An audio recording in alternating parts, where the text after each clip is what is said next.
जय श्री राम। है भारत के राष्ट्रवादियों, 17 को रागिनी तिवारी का साथ दीजिए। हम तो निपट ही लेंगे किसान आंदोलन से, मैं खाली कड़ा ही दूंगी। जय जनक जन। ना मैं तो कह रहा हूं जो तुम्हें करना कराओ।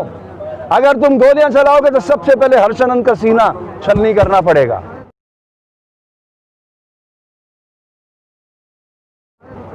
इतनी पवित्रता का आंदोलन है धरती पुत्रों का, इन पे आप हथियार कैसे उठा लोगे? शौर्य, पराक्रम, वीरता, साहस के साथ साथ उन्होंने जो सेवा का इश्तिहार यहाँ दिखाया है, सारी दुनिया देख रही है।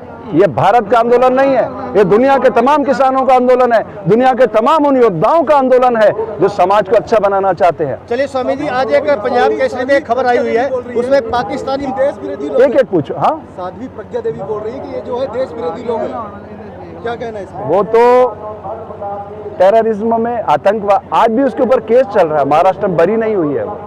आप उसे सांसद बना दो, जनता तो देखो भोली भाली है। जनता को उन्होंने पहले कह दिया था नरेंद्र बाबू ने कि आप मुझे वोट दीजिए, आप मेरे कैंडिडेट मत देखो। ये 2019 की बात कर रहा हूँ। अब ऐसी पीड़ाजनक स्थिति में मैं ये कहना चाहता हूँ कि हिंदुस्तान की जनता पेट से सोचती है, सोचने के लिए क्या है? दिमाग है। इस धरती पर सबसे बड़ा क्राइम अगर कहीं है तो वो भारत की धरती पर है, मां के घर से अछूत पैदा कर देना। मैं योग का विद्यार्थी हूँ, 64 साल की मेरी उम्र है, 42 साल से इस शरीर को पढ़ रहा हूँ। इस दुनिया में सिर्फ 2 जातियां, मेल एंड फीमेल, स्त्री और पुरुष, दैट्स ऑल। और ये जो शूद्र व क्षत्रिय ब्राह्मण है, ये बॉडी का इनर अरेंजमेंट है। अगर ये हम समझ जाएं, हर नवजात शिशु सुप्त विवेकानंद को जगाएगा, बिल गेट्स बनेगा, सुंदर पिचाई बनेगा, 5 करोड़ रुपए रोज कमाएगा, दुनिया को खुशहाल बनाएगा। तो मेरे देश का किसान चट्टान की अट्टालिकाओं को फोड़कर धान उपजाता है, उसकी कीमत गौतम अडानी तय करेगा। ये नहीं चलेगा और इस सारी व्यवस्था को हम तहस नहस कर देंगे। सारा साधु समाज एकता के सूत्र में बंद कर आएगा, लिख लीजिए आप। अभी तो एक सवाल का जवाब दीजिए। अब सारे प्रश्न आप करोगे क्या? के अखबार में जाया हुआ है, एक पाकिस्तानी मंत्री ने यह कहा है कि भारत में जो हो रहा है आज पूरी दुनिया का पंजाबी उससे दर्द में है। पंजाब केसरी जो है अखबार लाला जगत नारायण का था जी। आंदोलन के कार्यकर्ता थे, वो शहीद हुए हैं। उसका बेटा था रमेश नारायण, फिर उनके बच्चे जो Z+ लेके घूमते थे। मैं पर्सनली जानता हूँ, कलम रुकेगी नहीं, झुकेगी नहीं, बिकेगी नहीं। फिर आप एक राजनीतिक दल में जब आप खड़े हो जाते हो, जैसे जी न्यूज का मालिक है, एक राजनीतिक दल का राज्यसभा सदस्य बन गया, अब आप उससे अपेक्षा करो कि न्यायपूर्ण खबरें देगा? अरे सारा नैरेटिव वही चलाएंगे जो सत्ता चाहती है, और सत्ता एक आदमी ने अपने हाथ में केंद्रित कर ली है। इस सत्ता का विकेंद्रीकरण की बात करो आप सोशल मीडिया से। मैं उम्मीद करता हूं कि उस गोदी मीडिया को छोड़ करके इस सोशल मीडिया की ताकत को बढ़ाओ। आपको मौका है, आपको अपनी ताकत को बढ़ाने का मौका है, आप उसको नष्ट क्यों कर रहे हो? आप नई चीजें लाओ ढूंढ करके कि ये कह रहे हैं आतंकवादी है, खालिस्तानी है, टेररिस्ट है, पाकिस्तान प्रायोजित है। ये दिखाओ ना, हम सब पाकिस्तानी हैं। बताओ ये प्रमाण पत्र देने वाले कौन है? ये हमें प्रमाण पत्र देंगे? हमने कांग्रेस के शासन में अनगिनत मुकदमे झेले, मैं RSS का प्रचारक रहा हूं, रिकॉर्डेड। ये क्या काटेगा मुझे? बंदा बेरा की शाखा चलाता था, ये मेरे सामने बैठकर नरेंद्र मेरे भाषण सुनता था। कुशाभाऊ ठाकरे, बाबा साहब नातोजी, ऐसे विद्वान लोग हमारे बौद्धिक प्रमुख हुआ करते थे। ये क्या हमें ज्ञान देगा ये कल का? हम इससे बहुत पुराने कार्यकर्ता रहे हैं। हम किसानों के साथ इसलिए खड़े हैं कि किसान भारत की आत्मा है और उसकी आवाज देने के लिए हम यहाँ खड़े हुए हैं। बीजेपी महासचिव हैं, उनका आज का ही बयान है कि 1% ही किसान है यहाँ पे, और वो बार यही चीज कौन बीजेपी महासचिव एक हैं, वो बयान दे रहे हैं। कौन? नाम बताइए। कैलाश विजयवर्गीय है क्या? नाम बताइए उसका। कैलाश विजयवर्गीय इंदौर वाला, उसका रिकॉर्ड देखिए, उसके बच्चे हथियार उठा लेता है। आनंद जो MLA है, उसका लड़का आकाश विजयवर्गीय।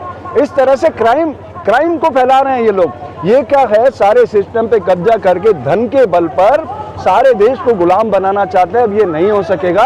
देश की जनता जाग चुकी है और मैं देश की जनता से अपील करता हूं, ये लोकतंत्र को बचाने का, किसानों को बचाने का, इस देश को बचाने का अभियान है। हम सबको मिलकर छत के नीचे आना होगा और एक नए भारत के निर्माण में जिम्मेदार भूमिका निभाना होगी। मैं ये चाहता हूं कि अगर हम बच्चों पे फोकस करेंगे, हर बच्चा सुंदर पिचाई जैसा ही पैदा होता है, हम ये उसे हिंदू, मुस्लिम, सिख, ईसाई बना देते हैं। इसकी जरूरत नहीं है। अब सारी दुनिया ग्लोबल विलेज में तब्दील हो चुकी है। सारी दुनिया इन घटनाओं को देख रही है कि भारत में क्या हो रहा है, और नरेंद्र का असली चेहरा समाज देख चुका है। मैं तो शुरू से कहता रहा हूँ, इसको मानसिक रूप से इलाज की जरूरत है, लेकिन हम देश के भोले भाले लोगों ने उसको सत्ता सौंप दी है। नतीजा सामने है। इतने दिनों से आंदोलन कर रहे हैं, उनके कान पे जूं नहीं रेंग रही है, और ये नए नए नैरेटिव ला रहे हैं अपनी गोदी मीडिया के जरिए। कितनी पीड़ा की बात है।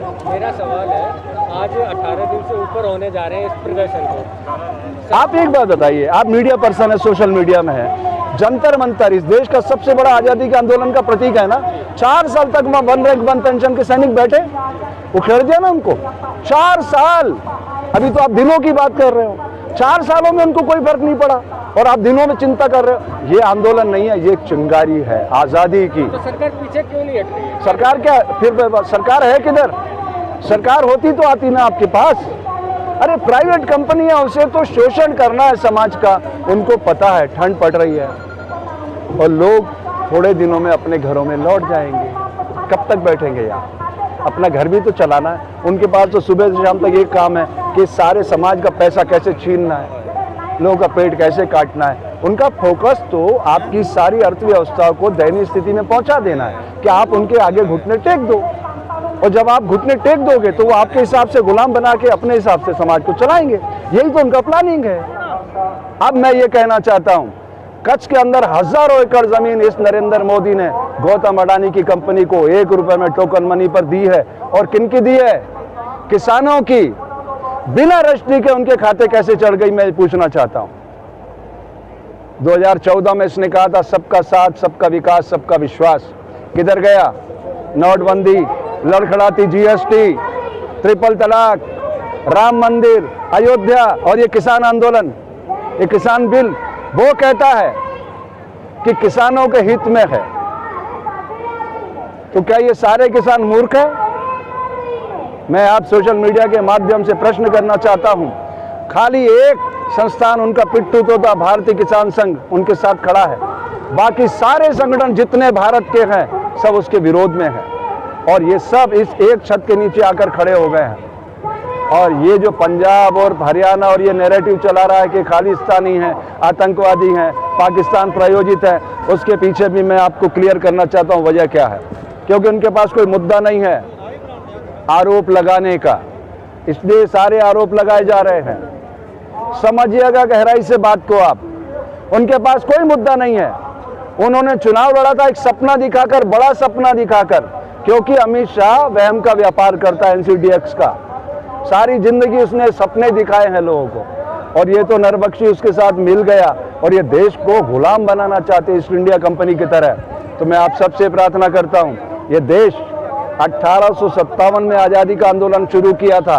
90 साल इसने अपने खून से सींचा आज़ादी को। 1947 में आज़ादी आई। अनगिनत धर्मयोद्धाओं ने बलिदान दिया उस आज़ादी के लिए। अब ये बड़ा आंदोलन है, ये उससे भी बड़ा आंदोलन है आज़ादी के आंदोलन से। वो तो गोरे लोग थे, सिद्धांतवादी थे। अगर कोई उपवास करता था, कोई अनशन करता था, उनकी बात सुनते थे। इनके तो कान और आंखें दोनों बंद है, ऑडियो वीडियो दोनों बंद है, क्योंकि इनके पास 303 बहुमत है लोकसभा के अंदर, राज्यसभा में भी बहुमत आ गया। इन्होंने अमेंडमेंट किया है कानून में। तो मैं आपसे कहना चाहता हूँ, एक पुस्तक आप लोग जरूर पढ़िएगा किसी से प्रश्न करने से पहले। Repromulgation of ordinance fraud on the constitution of India. धज्जियां उड़ा रहे हैं ये लोग कानून की। क्या पंजाब से चला हुआ व्यक्ति भारत में भ्रमण नहीं कर सकता? वो रामलीला मैदान में या जंतर मंतर पे आना चाहते थे, तो हरियाणा सरकार कैसे रोक रही है, कैसे गड्ढे खोद रही है, कैसे कैनन चलवा रही है? क्या अधिकार है मनोहर खट्टर को? कौन रोकेगा उसको?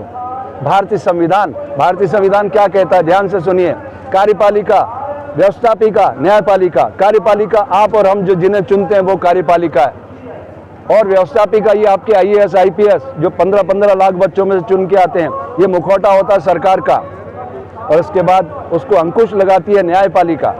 लेकिन ये तीनों ही इस समय इस नरेंद्र, अमित एंड गौतम अडानी कंपनी में तब्दील हो गए हैं। इसलिए मैं देश की जनता से अपील करता हूं, ये पुराने जमाने के आंदोलन भूल जाओ।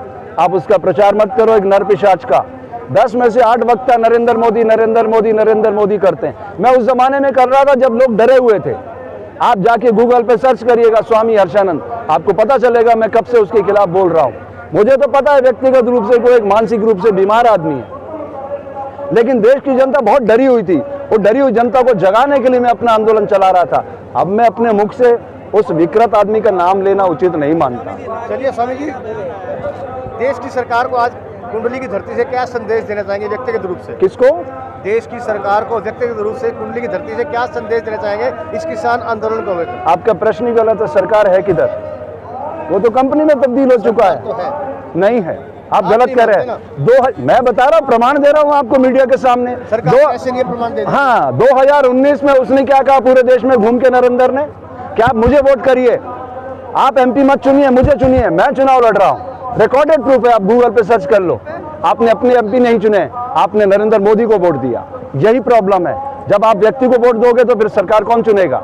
आप एमपी चुनते, वो चुनते अपना प्रतिनिधि, तो प्रधानमंत्री चुना जाता तो सरकार होती। ये सरकार नहीं है, प्राइवेट कंपनी है। खबरों में बने रहने के लिए फोरम 4 को सब्सक्राइब करें और नोटिफिकेशन पाने के लिए बेल आइकन दबाएं।